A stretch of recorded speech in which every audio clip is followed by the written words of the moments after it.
नमस्कार मैत्रिणींनो, चला ताईंची कमेंट आली त्यांना फोटक्स ब्लाऊज बघायचा होता कटिंग माझ्या पद्धतीने शिवायचं असं त्यांची इच्छा होती. तर चला म्हटलं चला कटिंग करून दाखवूयात.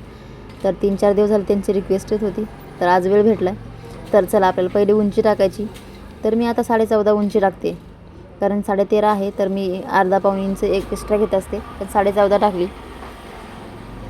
5.5 शोल्डर घ्यायचे आपल्याला. फोटक्स ब्लाऊज आहे हा, आणि 5.5च मोंडा घ्यायचा आहे. तर चला छातीचं माप टाकायचं आपल्याला. 36 साईज ब्लाऊज आहे हा, आणि त्याच्या पुढे आपल्याला 1.5 घ्यायचं एक्स्ट्रा मार्जिन. मी 1.5 घेत असते, तुम्हाला जेवढं घ्यायचं तुम्ही तेवढं घेऊ शकता. इथं मोंड्याला आपण आकार देत असतो. प्रत्येक ब्लाऊजला 1-1.5 वर देत असते मी, आणि 1-1 वर देत असते. कुणी 1.25 इंचवर पण देतं मैत्रिणींनो, पण मी 1.5 वर देत असते. तर इथं कमरेचं माप टाकायचं आपल्याला. 7.5ची कंबर आहे, म्हणजे चौथा भाग.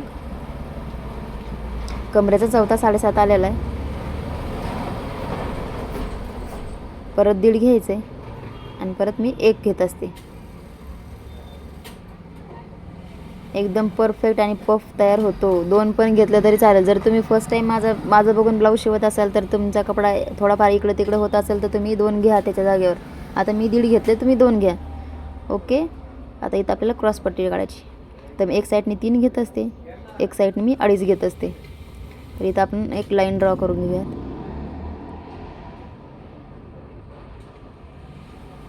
आणि इथं वरती आपल्याला अर्धा-पाऊण इंचवर आपल्याला आकार द्यायचा आहे. तर मी देत असते असा, कारण का नाही मग पफ पण एकदम व्यवस्थित बसतो त्याचा, एकदम छान येतं. कटिंग करताना तर तुम्हाला समजेलच.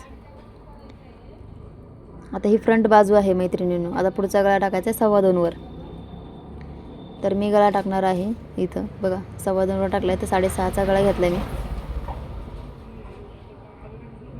इथं तुम्हाला 3 वर आकार द्यायचा आहे, 3.5 वर द्यायचा, तुम्ही देऊ शकता, तसं काहीच प्रॉब्लेम नाही. ही क्रॉस पट्टी आहे. तर चला आपण काय करूया, आता मी तुम्हाला ना कटिंग करून दाखवते ब्लाऊज. तर ही क्रॉस पट्टीला काय करायचं आहे, आधी काय करू आपण, टक्स टाकून घेते मी. 3.5 वर एक टक्स घ्यायचा आहे मधला, आणि इथून काय करायचं आहे 1.5 वर एक, यानी पफ एकदम व्यवस्थित पडतो. 1.5 वर घ्यायचा आहे. तसं तर तुम्ही तुमच्या ब्लाऊजच्या मापाचे टक्स जे आहेत ना, ते तुम्ही बघून घेतले तरी चालेल. फक्त आपल्याला जी मार्किंग आहे ना, ती व्यवस्थित करून घ्या फक्त, की आपल्याला किती अंतरावर हा टक्स पाहिजे. ओके. इथून खाली पण 3 घ्यायचं आहे, आणि तिथं आपल्याला टक्स टाकायचा आहे. मग आता हे टक्स टाकायच्या वेळेस काय करायचं, तुम्ही ब्लाऊजचा टक्स मोजून घेतला तरी चालतो, तसं काहीच प्रॉब्लेम नाही. आणि हा टक्स आपला क्रॉसमध्येच यायला हवा, यानेच पफ एकदम व्यवस्थित पडतो.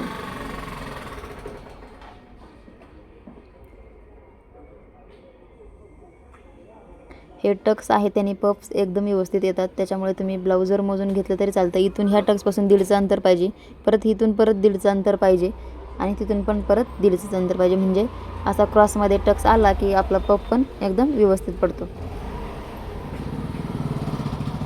आणि चला आता आपण कटिंग करून घेऊयात. फ्रंट बाजू आहे, बॅक साईडचा पार्ट आपला जसा आहे तसाच निघणार आहे. बॅक साईडला काही कटिंग नसते, फक्त गळा कटिंग करायचा असतो. तर एवढं कटिंग करून घेते. मैत्रिणीनं पेपर आहे, त्याच्यामुळं मी आता फिरवते इकडं तिकडं. काय करणार आहे, खाली बसून कटिंग करत असते मी. मला असं उभं राहून कटिंग नाही जमत. तर पहा, क्रॉसपट्टी काढताना थोडासा शेप द्यायचा आपल्याला. आखताना जर आपला शेप वाकडा तिकडं झाला, तर कटिंग करताना एकदम व्यवस्थितच कटिंग करायची. गळ्याला पण इथं आकार द्यायचा.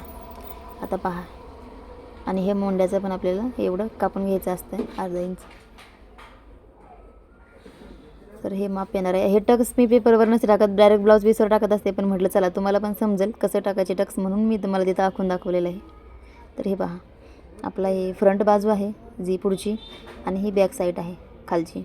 तर बॅक साईडला हेच पार्ट पडणार आहे. आता गळा तुमचा जेवढा आहे तेवढा तुम्ही बॅक साईडचा गळा तुम्ही टाकू शकता. ओके. तर असंच नवीन व्हिडिओ बघण्यासाठी आपल्या चॅनलला सबस्क्राईब करा. धन्यवाद.